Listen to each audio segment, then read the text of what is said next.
মিষ্টি অথবা রসমলাই এই নাম শুনলে বা দেখলে এমন কোনো মানুষ নাই যে খেতে চায় না। আজকে আমি পরিচয় করে দিব যে এই দোকানের নিয়ে আমি কথা বলছি, আর সেই দোকানের মালিক আমাদের সবার প্রিয় আবু বকর ভাই।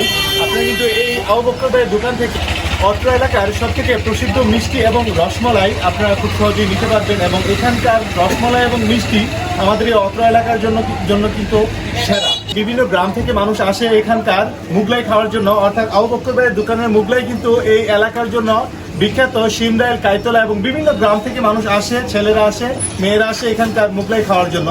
এই ঈদকে কেন্দ্র করে আমরা কিন্তু বিভিন্ন আত্মীয় স্বজনের বাড়িতে যাই, ভাত খাইতে যাই কিংবা বেড়াইতে যাই।